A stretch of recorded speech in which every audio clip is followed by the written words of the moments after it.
This is Writers on Film, the only podcast dedicated to books on cinema.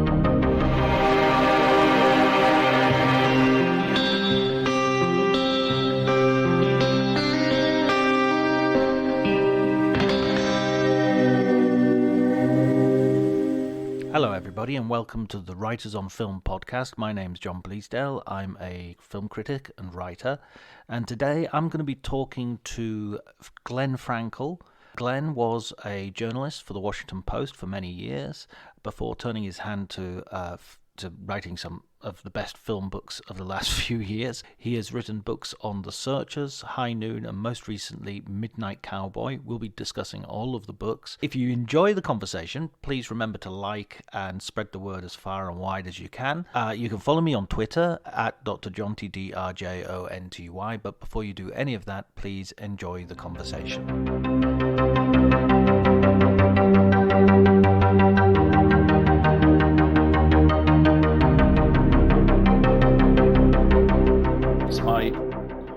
Prevailing fear that I shall one of these days do an interview and then have nothing to show for it. I know the feeling, John. It's even happened once or twice to me, not with Zoom, but in other parts of my life. So yes, make sure you're good. You started off as a journalist kind of in another part of the world. Is that right? Well, yeah. I mean, I was a journalist for more than 30 years, 27 of them at the Washington Post. So I wrote 2 books during that time, but the movie book writing gig really began when the journalism gig finally ended. Was it always your passion as well? Did you have it as a sort of hobby, watching movies and everything, or was it something you got into later? Oh, I watch movies. I mean, I'm from a generation where movies were the seminal, landmark, all-encompassing cultural item. I mean, I guess music to an extent, but really, movies really dominated our lives in a way. Every new movie that came out that, was at all interesting, I went to see I'm talking about when I'm 20, 21. I went to Columbia University in New York. And as I mentioned in the back of the book, I probably spent more time in movie theaters than in the classroom. There were wonderful opportunities to get an education in film. I have no formal education in film, and I don't pretend to know, I'm not a film studies guy. I know a lot about 3 movies. Well, those are 3 very good movies, so very big movies. Yeah, and and there's some collateral things I had to learn along the way, a lot of things, but essentially I'm just a journalist. And so what I don't know, I just try to find the people who do know something and talk to them about it and do the best I can. But, I felt very lucky to have stumbled into this little subgenre. It's not just movies, and we can talk about this, of course. It's what movies reflect about the times they're made. They're great, I think, great way of looking at the past and sort of summoning it all up. So I'm well equipped in some ways and incredibly ignorant in others. Well, I've approached your work a little bit back to front. I started by reading your Midnight Cowboy book, which was amazing, and then I immediately thought, well, I've got to get the others, and then so I read the Searchers book and I read the High Noon book. Now, is that in the opposite order, or is it just mixed up, or? It's totally opposite. Well, Searchers was the first one, and right.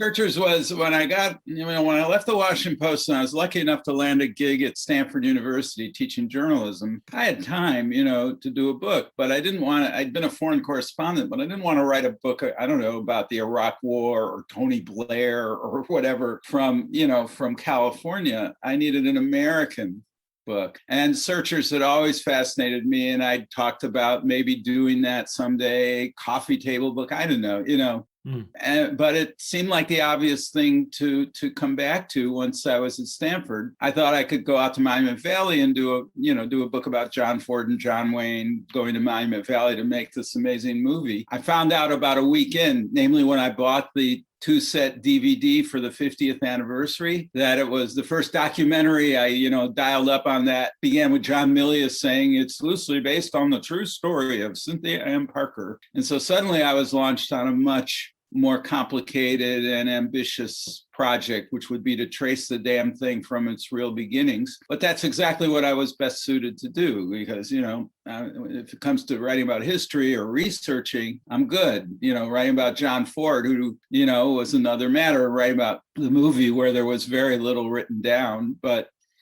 I learned my way. I had a lot of help. So that's how I stumbled into the whole thing, and everything's just followed. And High Noon came second. I always loved High Noon, but I didn't think it was a great movie. But then I was at University of Texas.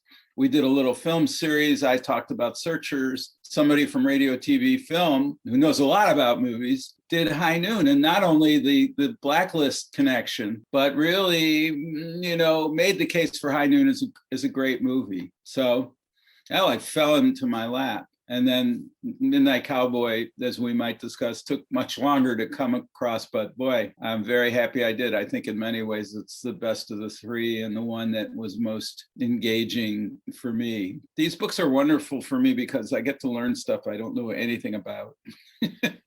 That's a really good starting point, because you do you bring the reader along on a sort of journey with you as well. Yeah, that's the idea anyway. And, some people know a hell of a lot more about all this stuff than I do, but I have my own distinct notion of how to make them. And having a movie is so helpful as a writer, because when things begin to slow down a little, you just toggle back to the movie and, everybody sits up and pays a little more attention. It's great to have movie stars in a book. Yes. The first Searchers book, it's almost like, after the introduction, the movie doesn't turn up again for another sort of 200 pages. Yes, which was a great disappointment to some of the readers. But I do begin it with John Ford. It's one, and sort of make a promise that we'll get back to this, reader. But first, let me tell you a little bit about the Comanche Texan Wars. Yes, that some people thought that was great, and other people just hated the idea. But I loved it. It reminded me of I don't know if there's some clip on YouTube of the sort of Who's That Line, or Who's one of those black and white old quiz shows. And the person whose secret it is that the panel has to guess is that he was in the theater when Lincoln was shot.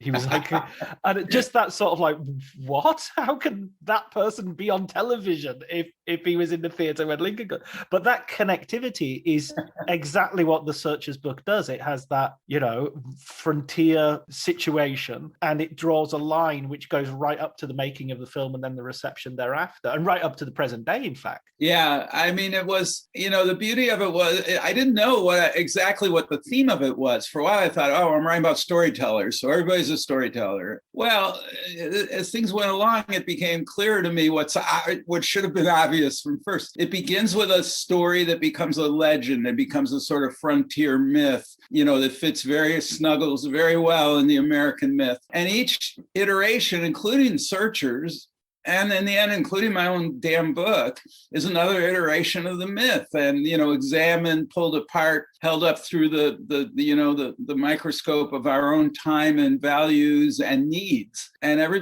generation reinvented that little girl's story to fit whoever was telling it. And so, I just, as I often do, I just kind of blundered into the theme, and it took a lot of work, but I was at Stanford and I had the time, and, it was incredible when I look back how many years it took to nail the thing down and how overly ambitious it was, but that's okay. I love doing it. And I think it's an unusual book, and that people don't write books like that about movies very much. So there you go. In a way, it'd be interesting to see someone take that as a template and do it with a couple of other movies, because I'm sure there are films which would be well suited to that approach. Yeah, absolutely. Though it's a tough approach, because you've got to be really interested in that.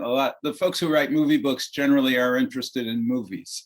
Yeah. And they didn't, and a lot of them skip their, history courses in high school or college. Me, I didn't take any movie courses except one with the great Andrew Sarris rather late in the game, but I took all the history courses and I majored in history. So this is my own little, a lot of people could do this and do this well, but this happens to fit my own background and sensibility and, what I know and what I don't know. It works okay. It works for me. How do you feel about, because I've had a very, I think probably a lot of people my generation would share this as well, ambivalent relationship with John Wayne in the, I remember seeing him on TV and loving him and True Grit and all that sort of stuff. And then later in life, finding out about his politics and becoming a little bit more, well, ambivalent, if not hostile.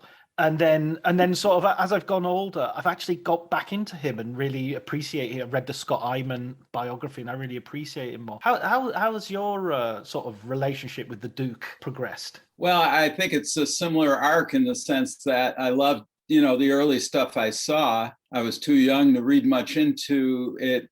Some of the movies like Searchers are very deep and complicated. Others are not at all. I think for all of us of a certain age, Wayne became this right-wing archetypal figure, very one-dimensional, John Birch Society supporter. And his films, after people like John Ford and Howard Hawks fade away, because Wayne's younger than them and his career continues, he takes over really making his own films, and they become very one-dimensional and becomes a bit of a parody of himself. The toupee, the weight he gains over the years, he's not working with great people, with great directors anymore. He's directing himself, basically. So, and it's only later when I went back and saw some of the early Wayne, and I did take a course in John Wayne at Stanford. I sat in on a graduate film course, and that you see the younger Wayne and how lithe and how alive his performances are, and you learn more about his story. That doesn't change the toxicity of his politics and his racial,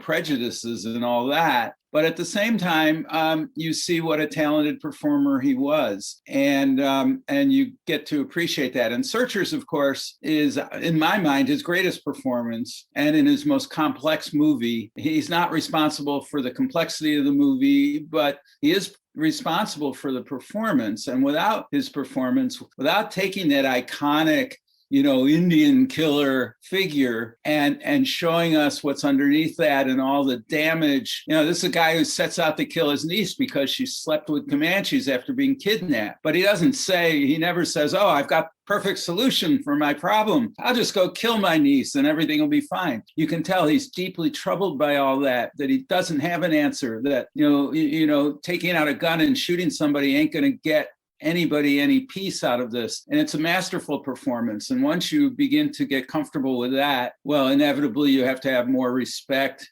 at least for the guy who does it. And he understood that Searchers was complicated. He knew what he was doing. It's a brilliant performance. And so just like I have to give Jon Voight credit for his brilliant performances, despite his incredibly contemporary toxic politics, you have to respect the actor and the role. Also, Ford is such a strange mixture of, like, there's elements of sort of really down to earth, I mean, I was thinking about it as I was reading your book, and I came up with the phrase folksy fascism, because there's a sort of like, yeah, everybody should get on, and there's a down to earth quality and all the rest of it. But, Ward Bond and people like that are gonna always be there, to kill people in case. Well, welcome to my country. I'm sure you've noticed, I don't know how much time you've spent in the States over the years, but, just like the UK is a pretty complex place these days and always has been, and this sort of irrational right wing back to the land, Little England, all that, we've got our own version of all that and more. I remember I spent 6 years as the Washington Post bureau chief in the UK on 2 separate occasions, and I remember, especially with Chris Patton, one of your more enlightened conservatives, who was Chris just making fun of the evangelical movement, things that people couldn't understand in the UK. And yet, of course, every country, including the Netherlands, including all these so-called enlightened places, have their versions of this. But in the United States, it's more out there. And there's no question John Ford was an enormously complex, difficult person. Even his sexuality is complex and difficult to sort through. That's the country we live in. It's one of those, what did Freud say? The sort of return of the repressed, that he has this sort of like clenched masculinity, which doesn't admit its sort of homoeroticism, and yet there it is for all to see. I wish it were more repressed, but that's okay. And then, of course, you have, like, when it comes to so I'll take them in the order of publication then, rather than the order I read them in. But then you have that sort of right-wing politics bleeding into the sort of appreciation of the film these days as well. And I think, I mean, in terms of I've heard a podcast recently that really kind of dismissed The Search as out of hand, as this is just sort of white supremacy bullshit, and we're not taking that. I'm not comfortable with that dismissal. I think there's so much more, as you say. I think it's complicated, and it needs to be seen. No, I agree with you. I mean, look, it's a racist movie, and I would never defend it as not being a racist movie, for heaven's sakes. And I'm not defending John Ford's paternalistic at best treatment of Native Americans. And in this movie, it's not very paternalistic. It's much more straight ahead. But it's a racist movie about racism. And yeah, it's a white male fantasy too, except for the fact that it's hard not to notice that it's the women and it's their active agent, Martin, who happens to be a man, but also happens to be to have Cherokee blood. 1/8, I believe, only is what they give him. But nonetheless, in the book, incidentally, the Martin character is strictly white, has no Native American blood. But here we have, ultimately, I read it as the triumph of the women and Martin and family over violence. The violent men are either dead at the end of the movie or they are excluded from the community, from the home. Now, I don't want to defend anything here. I think in all its complexity and, psychosis and ambiguity, Searchers reflects very well the time it was made in and the time we exist in now. And it's jagged edges and it's, bloody background and it's, all of that is important to capture and to chew over. And every generation will have to make its own decisions about Searchers. And I just would urge people to watch it and watch it more than once, because I don't think there's a better or more complicated movie about America, about our frontier origins, about our ongoing racial dilemmas, about our gender politics, you name it. It's all sitting in there, and like it or not, it's served up right in front of us. Whenever I think of the film, I think of two shots. Of course, the famous one of John Wayne sort of walking away and the door closing as he leaves, and the one where he is in the with the rescued women who, they're no longer white sort of statement, and the camera pushing in on him looking back to them. I think those seem to be images that just burn through the film with this sort of this ambivalence, this the look on his face is not one of it's one of defeat, of utter well, I don't know, what do you think? Yes, I think defeat is a good word. We've now moved to some territory that has no map for him. Up to now, he knew what he was doing. He knew how he was setting forth. He was coming around quick to the idea that he'd just, take care of Debbie when the time came, namely killed her. But he's so unsettled. He's so unmoored. And yet, as the movie goes on, he becomes more unmoored, more unsettled by this, whereas Martin becomes more certain of what the mission really has to be, and that's rescuing his damn sister and getting her home again. So this kind of tension, and he comes to respect Martin. This is another part of the complexity. He thinks Martin's a callow kid at first, and he makes fun of him constantly and derides him in racist terms. By the end of the movie, he's acceding to Martin and letting him call the shots in many ways, because he doesn't know what to do. And so it's these complexities that really make for such a rich, that help make Searchers a very rich, complicated movie. I should add, John Ford, as he got older, became more complicated, and he still serves up in Searchers all of the iconic Western,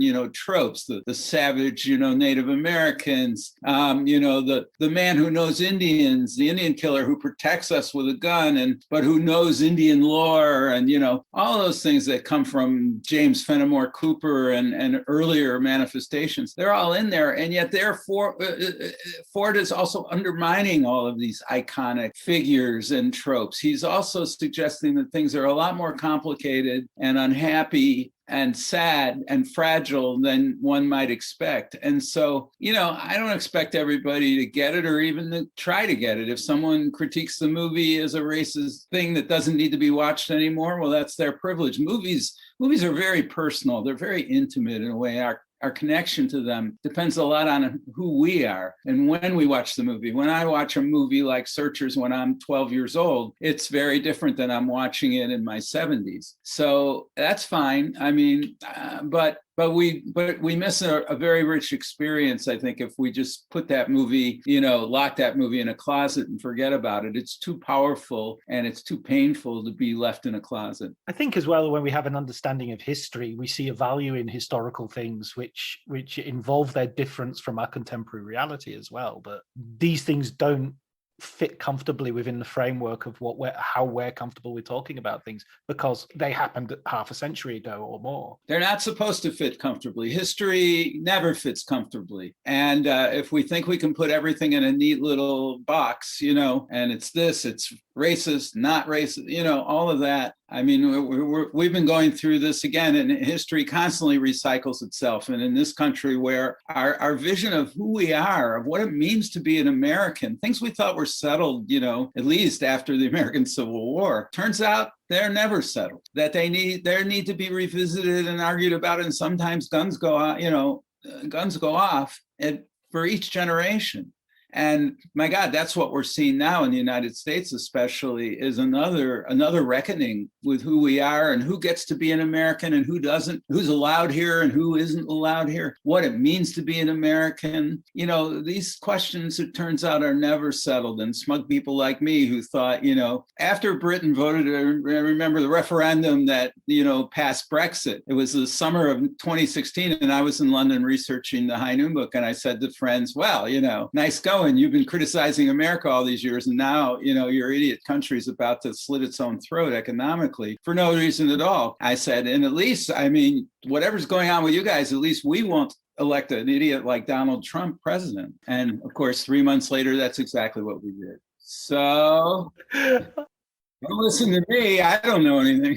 I had the twofer. I was convinced Brexit wouldn't happen. I was convinced Donald Trump wouldn't be elected, and I was strident in my political prognosis and how wrong I was. Yeah, well, my wife likes to remind me of things like that, so I've stopped making predictions. But I'm happy to talk about the past. Retrospectively, I have a better idea. I mean, and going into the second book then.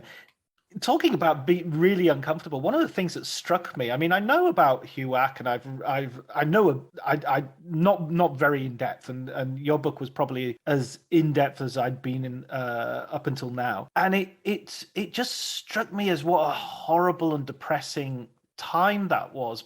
Just in the sense that not only because of the naming of names, the bullying, the cowardice, all of that thing, but even the sort of thing that was being defended, membership of the Communist Party wasn't that great a thing either. The Communist Party was, at that point were, proto-fascist, well, not proto-fascistic, but they were totalitarian, let's say. And yeah, it's just like there are no goodies at all in that story, really. Maybe, a few victims, definitely, but very few proper, unambiguous heroes. Well, there were some brave people, but, I'm not as interested in brave people as I am in people who just have to muddle through. That's why I loved writing about Carl Foreman, the screenwriter of High Noon, the associate producer of High Noon, the man who was called to testify in the middle of the film shoot. Carl wants to find a way to get out of this problem. He's been nominated for Academy Awards for Best Screenplay Writer. His career is just taking off. He doesn't want to be a martyr. He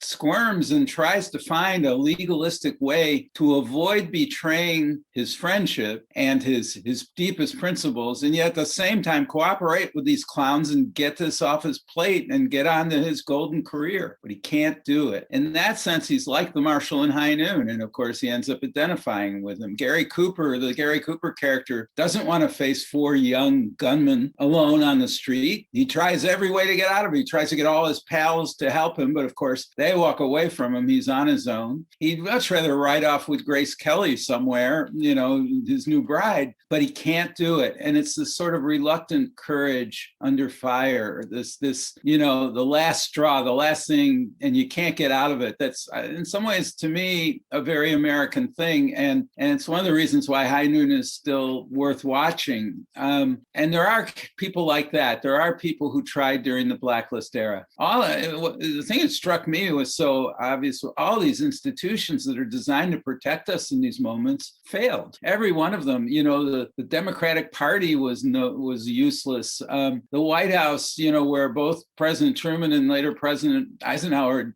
didn't like the committee, didn't like what it was doing. They were useless for the longest time. The courts didn't defend anyone. Even the institutions like the Jewish community, the very liberal Jewish community in Hollywood and the ACLU, they just, they rolled over for the most part. Nothing was there to protect us. And in that sense, it's an interesting parallel between them and now, because we face, this time institutions held up a little better in the Trump era. The Democratic Party, for example, hung in there. The media did a much better job this time around. But nonetheless, he got elected president, and it was a very close call as to us plunging into a terrible era. And we're not out of the woods yet.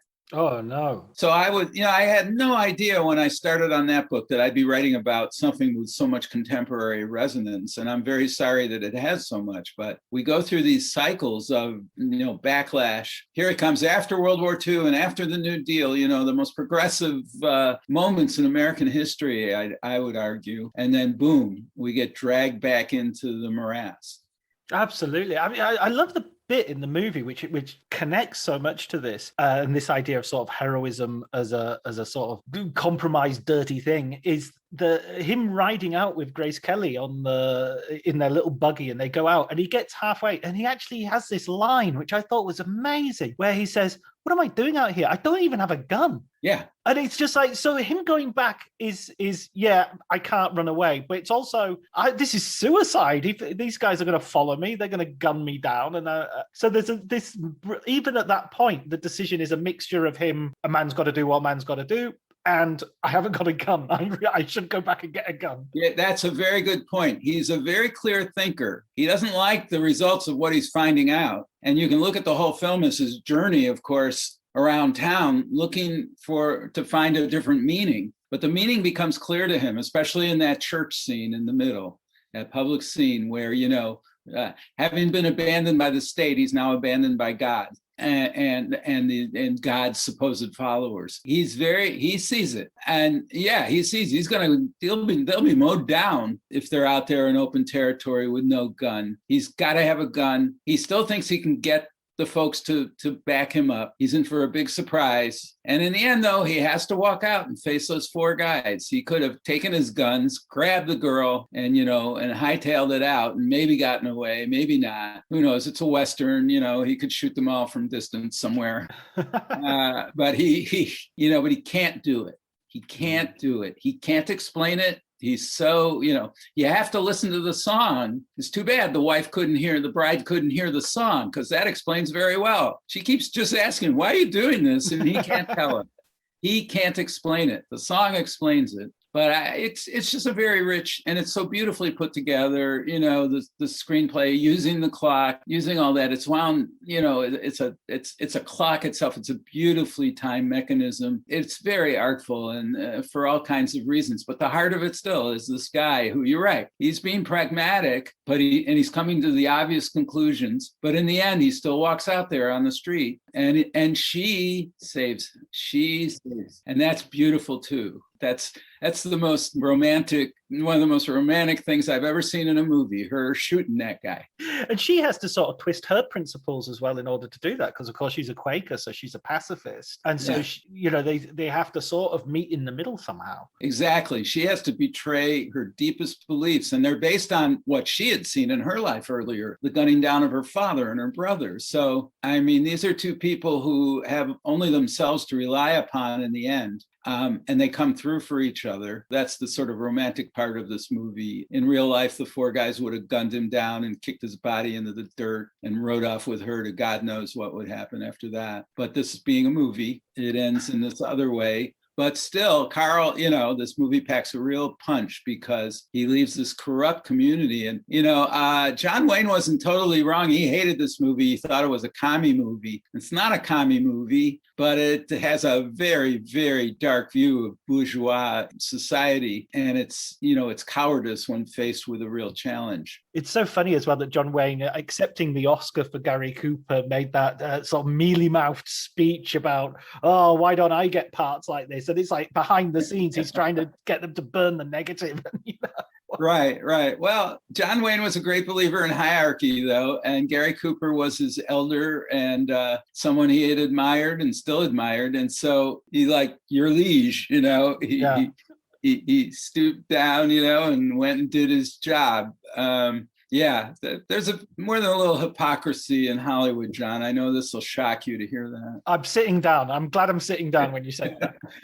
I mean, Cooper's such an amazing, because I've watched him in the 30s, and he does the sort of champagne movies and the Lubitsch comedies, and he goes all the way Sergeant York and all the way through to the westerns, and he seems much more. You have this part in the book where you talk about Cooper, Gary Cooper can't die, so that's one thing he won't do at the end of the movie, and how he has this limited range. But with that limited range, he does a whole sweep of genres. Yeah, he could do anything, really. He was very careful about his image and all that. And one of the things that struck me, you're right. He's a very talented comic performer and other things. Yet it was hard not to notice in the 50s, when his career is in decline and his health is declining, he's very negative about his own performances and about his career. He feels like he's betrayed something, that he's never been really real. It's a sad thing because he was incredibly talented and he really set a benchmark for other actors. Tom Hanks wrote an introduction to one of the books that Cooper's daughter, a coffee table book, and talked about how influential Cooper's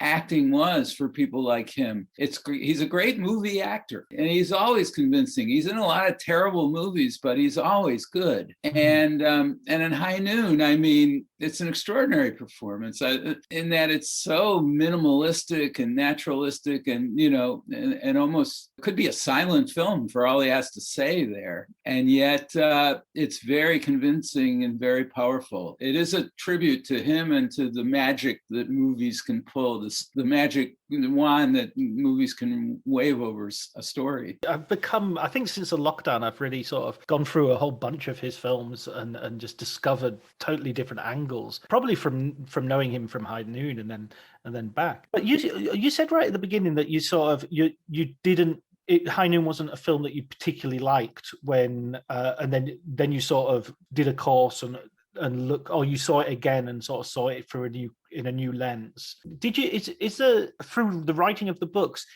is there a new way that you look at the movies? Then was there something particular that sort of struck you? Well, the thing about, when you watch a movie, when you first see a movie, of course, you've seen it, but then, a good movie deserves to be watched again. And the process of doing a book sort of requires you to watch a movie many, many times. Sure. I remember seeing Searchers with Joe McBride, one of the great biographers of John Ford, and Joe very generously with his time, walked me through the movie, and I saw things I'd never seen before and ways of thinking about things.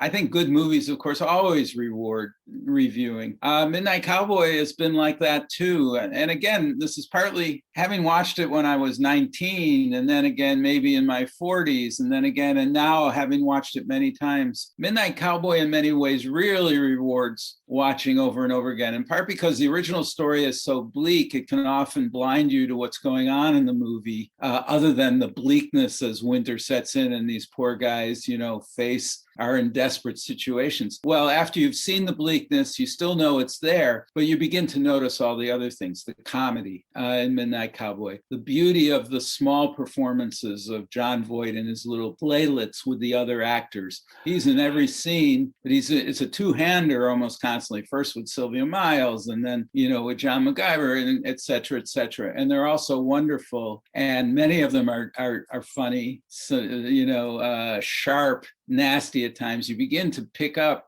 it's a complex movie in a way, visually complex, and in ways that either High Noon or Searchers are. So it really rewarded continual viewing and watching. Also, it's part of the job to fall in love with these films.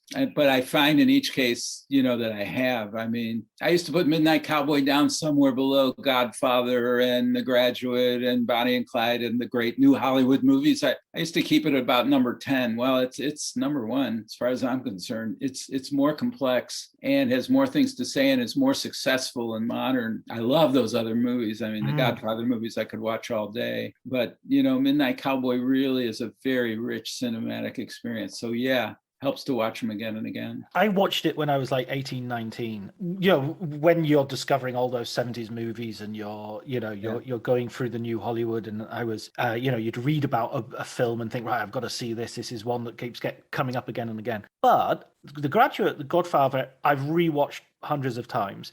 I rewatched Midnight Cowboy, I think, for what must be either the second or third, or probably even probably just the second time on Sunday, because I'd read your book and I thought I'm going to dig it out and rewatch it. And I was knocked down by how it stood up and how fresh it felt. It had that weird double thing of feeling at once totally of its time and yet totally fresh and new and daring, That's a very good point.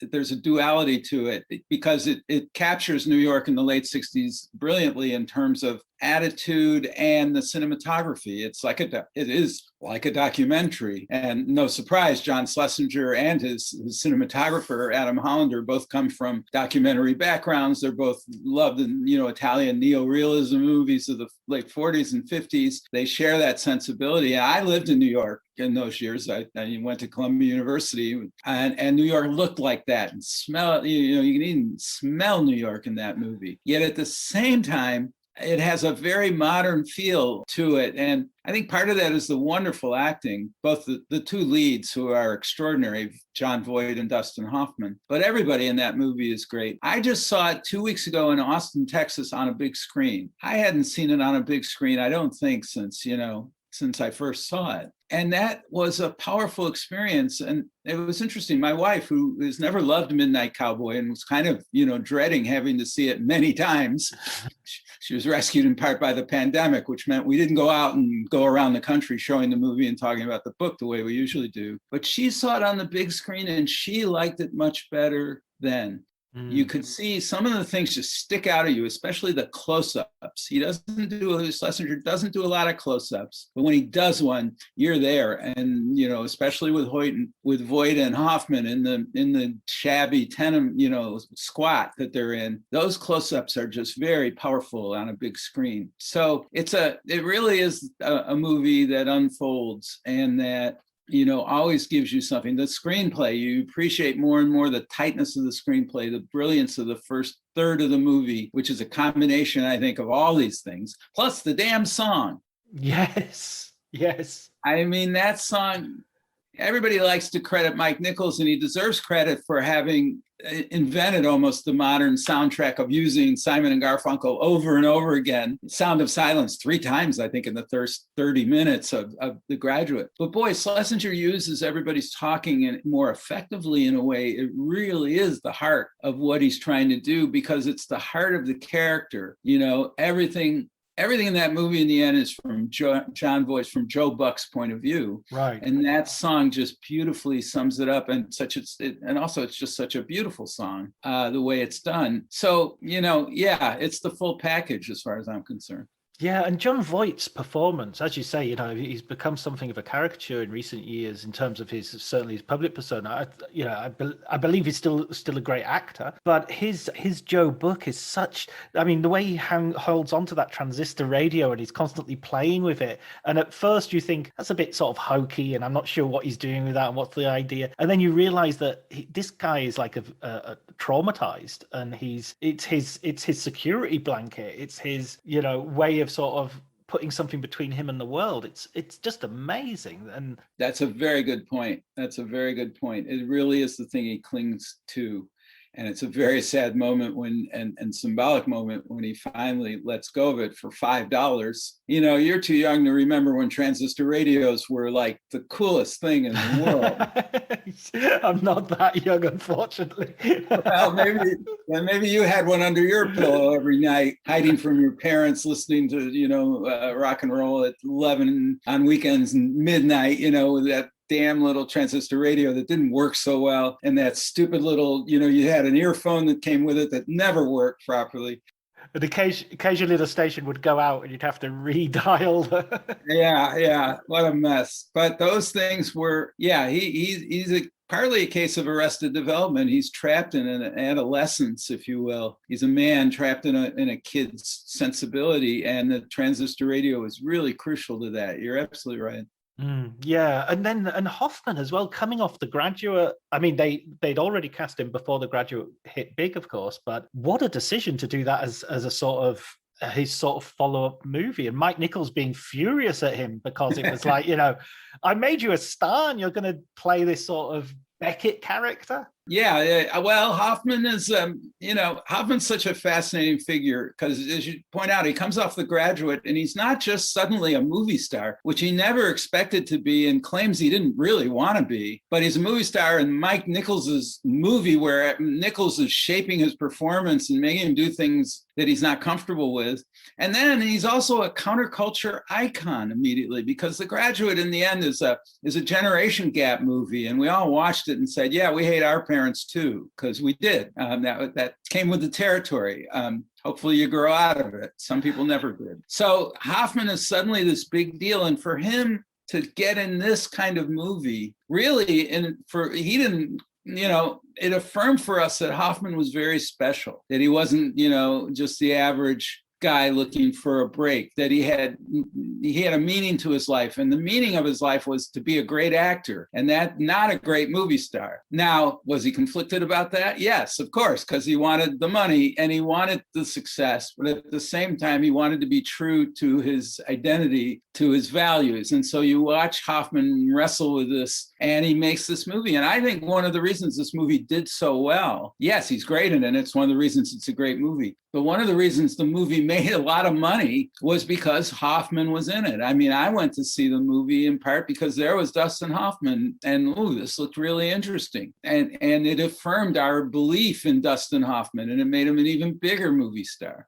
Yeah, he wasn't just going to go and do a sort of Graduate version to, not necessarily a sequel, but just that character in some other situation. I don't know if he was kidding me or not, but he said they offered him The Graduate Goes Out West at one point, that kind of thing. I mean, I think he was making that up a little, but everybody wanted to do the same damn movie again. And of course, there's no way you can make another version of The Graduate. It's sui generis, to say the least. Hoffman had a great career in part because he was willing to do the things that he believed in and not anything else.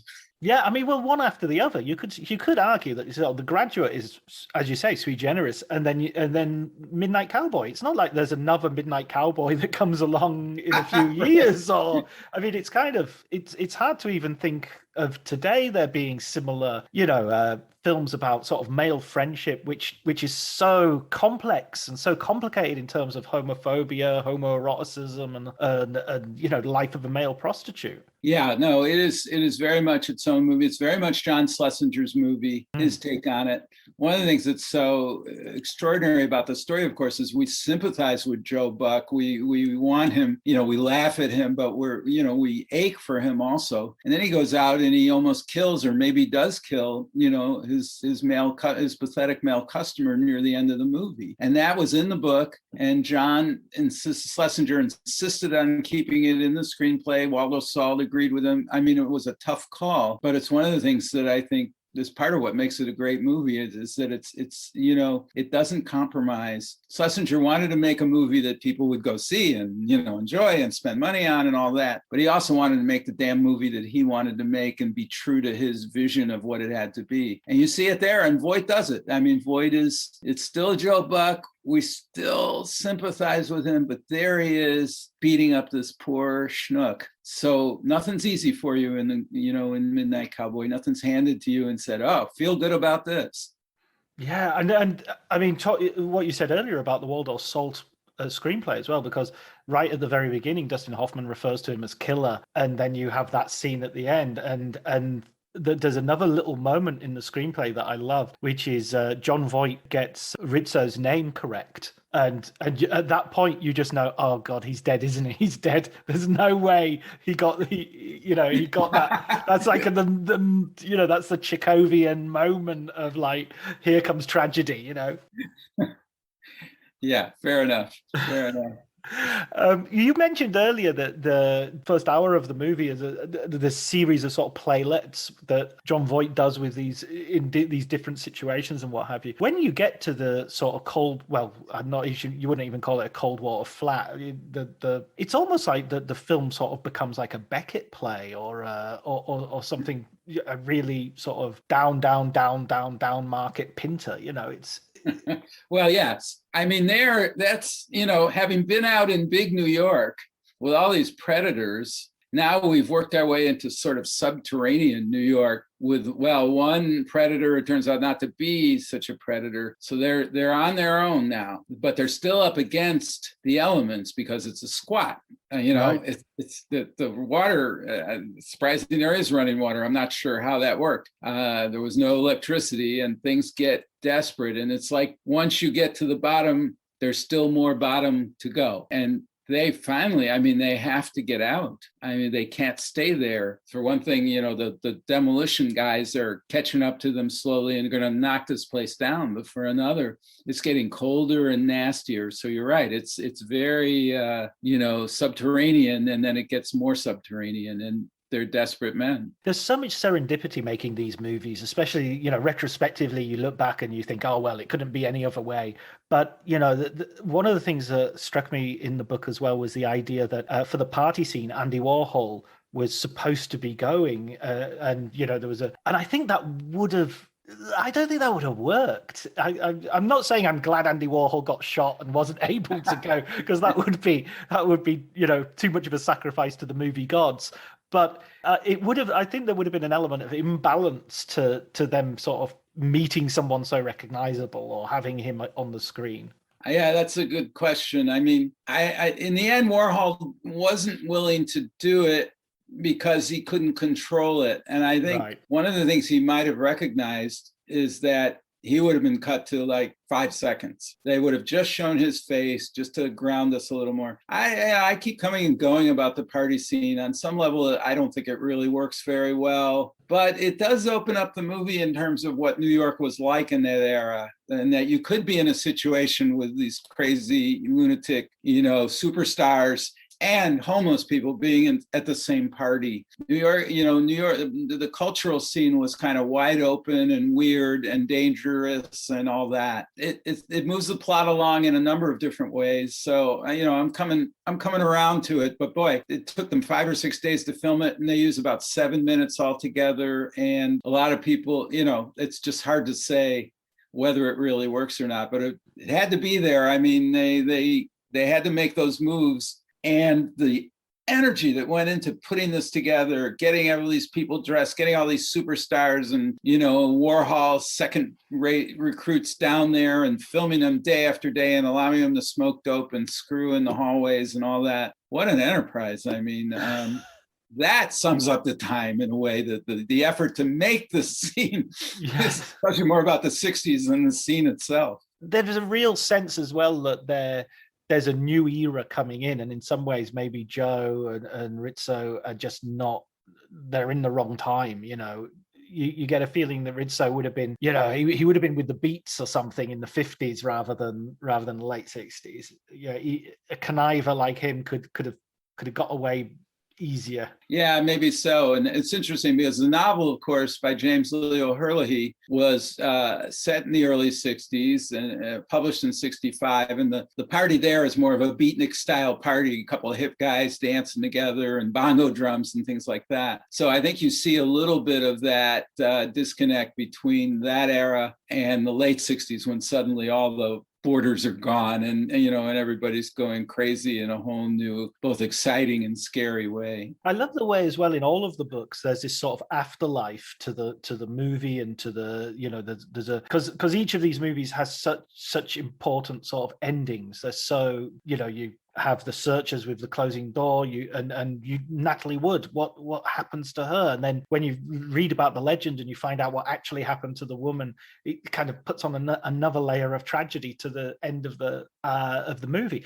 And the same thing with sort of Midnight Cowboy, and even the author's life in the 60s, where he sort of becomes a little bit of a, I don't know, kind of tourist in the hippie area, that he's sort of going around to different communities and just hanging out with people, using the money he got from Midnight Cowboy. Yeah, Jim Herlihy was a complicated, interesting figure. I mean, one of the things I set out to do was, and I've done it in some of the other books as well, is find people who we don't know much about, but who were so important to these stories. And I was hoping Jim would show me all around New York in the 50s and 60s. And he didn't leave any journals or anything to do that, but he himself, wanted to be an artist. He wanted to be a writer. He a playwright, an actor, lives this life and tries to get through it. Complicated, unhappy guy in some ways, but very charming. And the hippie movement sets him off, gets him very excited. This notion of love, and he's ready for that. He has his ups and downs. He's suffering. He self-diagnoses himself as manic depressive, and so his life is a constant, roller coaster. And the hippies really appealed to him on some naive level, but also his deepest need for some kind of fulfillment in life. And writing gets to be so hard for him that no longer provides it for him. For a while, the hippie movement does, but Jim always has to leave. He can't stay anywhere. He gets to New York. He's very excited by it. Eventually, he can't handle it anymore. He moves to Key West, loves it for a while. Then it becomes too much. Ends up in Hollywood, where he's a little older and a little quieter. And that's where he lives his life until he died. He contracts AIDS in the early 90s and commits suicide in 93. It's something he'd always been rehearsing in a funny way in his life, his exit from it, and he finally takes it. I thought he was a very sad figure, very complicated person. I can't pretend I really got to the heart of him, but I loved tracking him down, and I love the many places he went. And this story, which really is the only thing we'll ever, if we remember James Leo Herlihy, it'll be for Midnight Cowboy. And it's a very good book, and it really does capture in its complexity, especially of these characters, a humanity that it was at the heart of Herlihy's life. Yeah, I think all the books have this almost as a theme of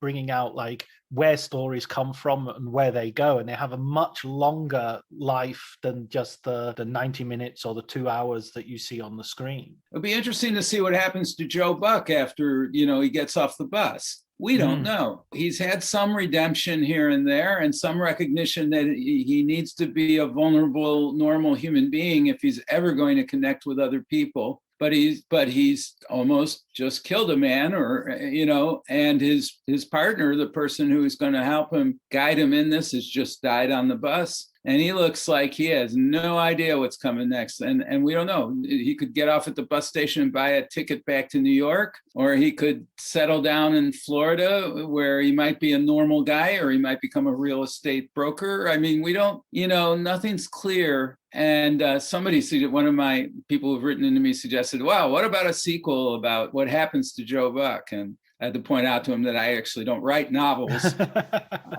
But also, I don't know what that novel would, what we would do with Joe. So it's a very ambiguous and I think very appropriate end to that. Yeah, I mean, I suppose there's a hint in him sort of throwing his clothes and his cowboy boots away that some sort of transformation has taken place. But yeah, it's totally open what that transformation will be into. And whether he can survive the transition to reality, if you will. He's basically saying, okay, the masquerade's over. I'm not a cowboy. I know that. I'm not a hustler. I know that. But what are you, Joe?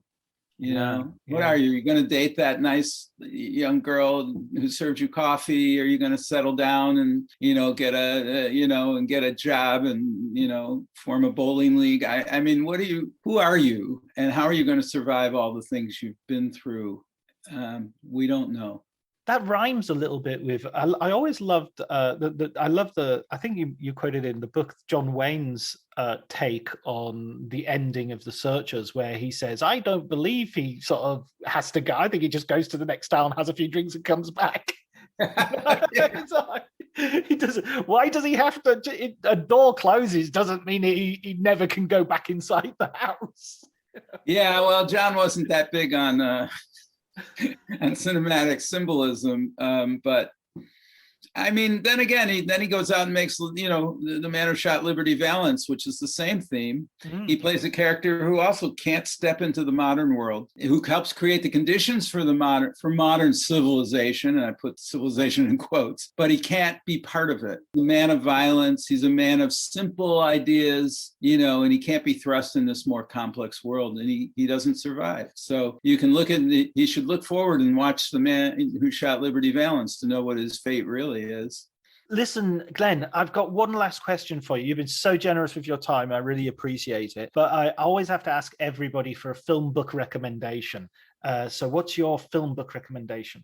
That's a tough one for me because I've really been immersed in so many and I love so many of them. But my personal favorite has to be, I would say, Pictures in a Revolution, at a Revolution, The Movies and the Birth of the New Hollywood by Mark Harris. It's about 1967, and Mark takes the 5 Academy Award nominees for Best Picture that year, which range all the way from Dr. Dolittle on the old-fashioned studio, lumbering mammoth, all the way to The Graduate and Bonnie and Clyde. And he dissects each one of them, uses the making of the movie. I do one movie, Mark did 5. He writes beautifully. He gets the context. He's just so knowledgeable. He's my model. He's like 15 years younger than me. And, but he's been doing this all his life. He worked at Entertainment Weekly. It's a beautifully done book, and it tells you so much about that pivotal era, when the studio system is undergoing massive change, and that sort of brief golden moment when American movies,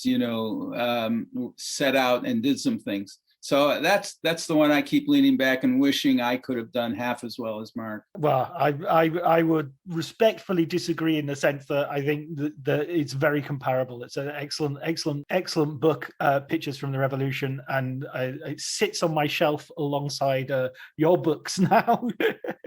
And we had Mark on the podcast a couple of months ago, and he was talking about Mike Nichols, but we also talked about Pictures from the Revolution. So that's a brilliant recommended book. Thank you so much, Glenn, for your time, and thank you so much for talking to me. And congratulations on these wonderful books. It's so great to have a really fresh way of looking at films.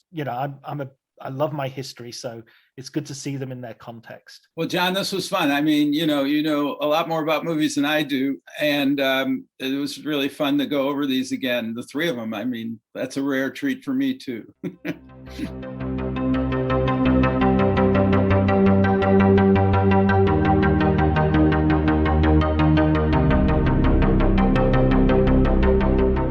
So that was my conversation with Glenn. I hope you enjoyed it. I certainly did. I found it's a fascinating mind and a brilliant writer. His recommended book was Mark Harris's Pictures from the Revolution, also called Scenes from the Revolution, the UK edition. If you haven't read it already, I add my voice to Glenn's unnecessarily. You can also listen to Mark talk about that in an earlier podcast, in an earlier episode on Writers on Film. Just go to the webpage and download. All that remains for me to do is to thank Elliot Atkins for the music, Ali Howard, who helps out with the art, and until the next conversation, please take care.